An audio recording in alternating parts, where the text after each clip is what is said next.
my name is Hope and welcome back to my channel. I like musicals, they're a big part of my life, and today we're going to be talking about a controversy involving the one and only Andrew Lloyd Webber. Now, in his time on this earth, Andrew Lloyd Webber has come into a lot of controversy, shall we say. You know, he flew into the country to try and cut tax credits for the working poor. He threatened to break the law so that he could open his West End show. And, you know, he wrote Cats, and that is as good a sin as any. But while all of those things are quite controversial, that's not the one we're going to be talking about today. And I'm sounding really passive aggressive and I don't know why. That was a really brutal intro, but today we're going to be talking about the controversy involving Andrew Lloyd Webber's Cinderella and its closing. But before we get into this video, remember that you can follow me on all my social medias. You can find me at HopeWilson45 on TikTok, XWilsonX on Instagram, and HopeWilson with 2 A's on Twitter. Nobody follows me on Twitter, but it's quite okay. I have nothing interesting to say, so I honestly don't blame you. Remember that you can also like and subscribe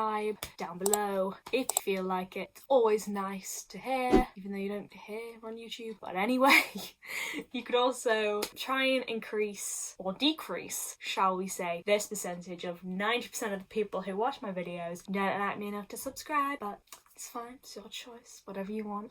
And I have no idea what I'm on currently for me to have this really strange intro. So let's just get into it, I guess. Let's go.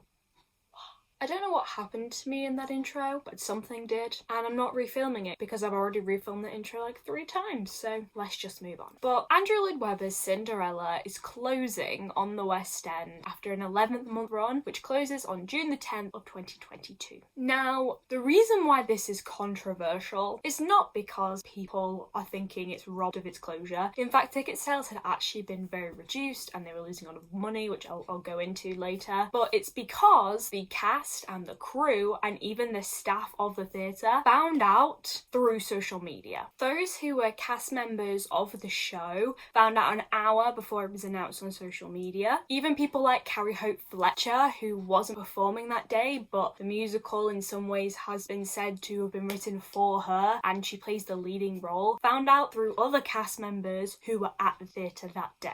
No words have been said that the show was going to close, and those involved, i.e. the companies like Equity, had said that everyone had been notified, which clearly wasn't true. And obviously those who were set to take over the show in 5 to 6 weeks' time found out through social media that they no longer had a job, they no longer had security in their life, and in a lot of circumstances, they had just lost their first West End show, or just a West End show, if that, because of the flaws of Andrew Lloyd Webber and the Equity team and the insurance and whoever else was involved in the business side of it. And it wasn't only the cast and crew who found out on the day, it was also the staff. So essentially I saw this guy on TikTok. Yes, I'm using TikTok as a source, don't judge me. But he said that he works front of house for Cinderella and they were actually contracted with the show. And he found out through email, and people who were at the theatre found out during the debrief after the day's shows had finished that they were going to lose their job because the show was no longer running. Summer Strallen, who was set to take over the role of the Queen, talked a lot about this on social media, and she had signed a year-long contract with the show. 3 days before it was announced that the show was going to be closing, she'd actually gone for a wig fitting for the show, and she had actually turned down 2 other roles in order to be a part of this production. Luke Latchman, who was also set to take over the role of Sebastian, had also turned down a role to be a part of Andrew Lloyd Webber's Cinderella and had lost that because he thought that he was going to be a part of this West End show. Now, the show had been delayed multiple times,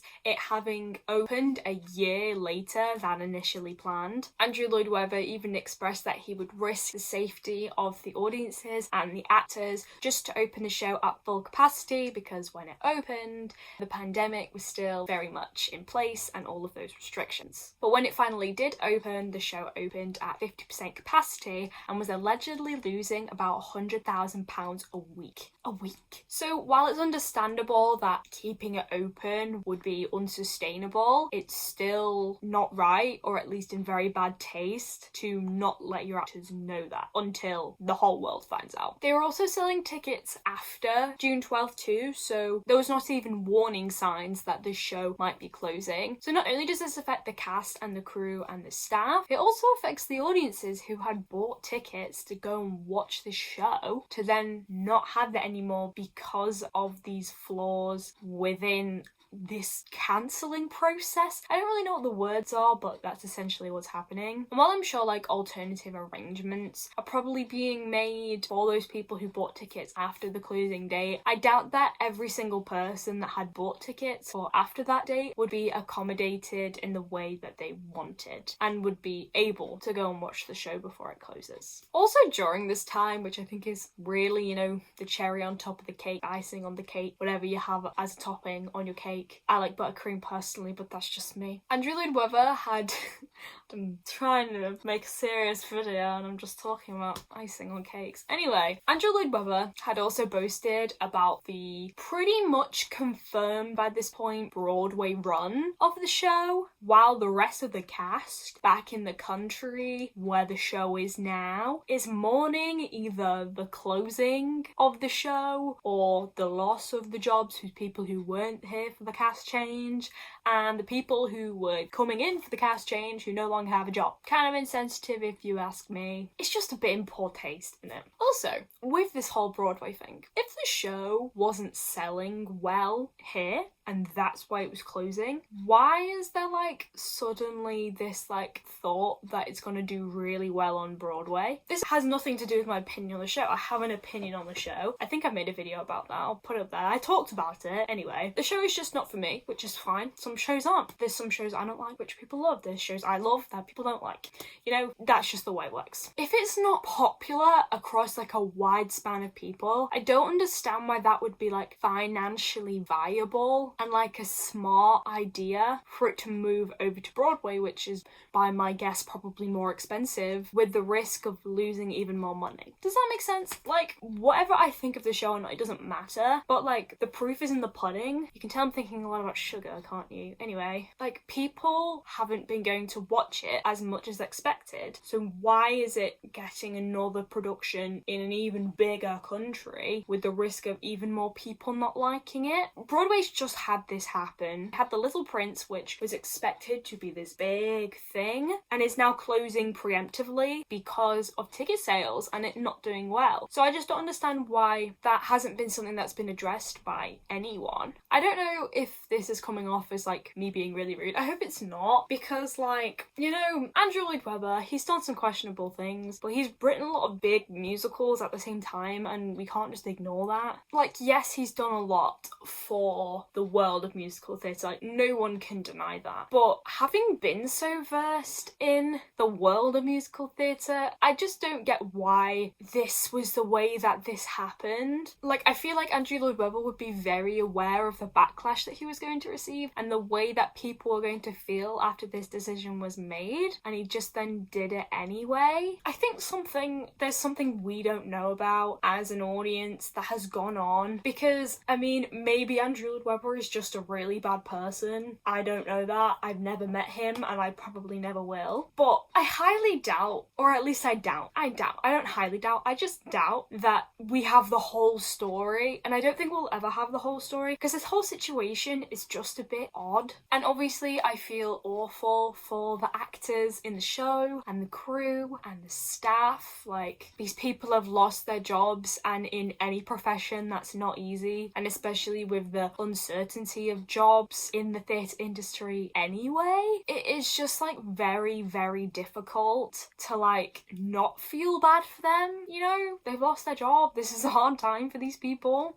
I just don't really know how to feel. I feel like there's something we're missing because this whole situation was just a mess and I don't think really makes a lot of sense, and it's just a bit shameful. But what are we meant to do? You know, I don't know where I'm going with this. I think I spent too much time thinking about cake. I kind of lost my train of thought. I have notes written down and I've gone through them all. I don't know what to say anymore. Just padding out from time. Oh god. This is going to be such a terrible video, but anyway. Overall, it's not good. It's not good behaviour, and I think they really do need to be compensated. I know there was like a protest. I don't know if protest is the right word. To try and get them like fully compensated for this, because it's not good, and you know, people have lost out on work because of the decisions that you've made, and you know, I think Andrew Lloyd Webber does need to be held accountable for his actions, and I think he does need to say something about it, as opposed to blaming everybody else. Obviously it's not just him, but it's his show and his livelihood that he's trying to protect, so I think that he should at least take some of the blame for it. And you know, whether people like the show or not, I think that this is a time where we really need to consider like how lucky people are to be where they are, and just like take a bit of consideration for musical theatre actors and stuff. So yeah, that's all I'm gonna say, because I've forgotten all the points that it made. I had some great points, but they're just not coming across, and I don't think they ever will. So thank you for watching this video. Like it if you liked it. Subscribe if you like it, if you like me enough. We're at 1,000 subscribers. I was meant to talk about this in the intro and I completely forgot, so if you're still here, thank you. We're at 1,000 subscribers now. Hallelujah. It only took us like almost 3 years, but you know, we did it, guys. We're here and I'm very happy about that, so that's cool. Finally start making some money. I'm only being honest with you guys, but let's be honest, it's gonna be like £1, but that's fine. Pound a pound, you know. But thank you for watching. Keep enjoying musicals as much as me, and I'll see you in the next one.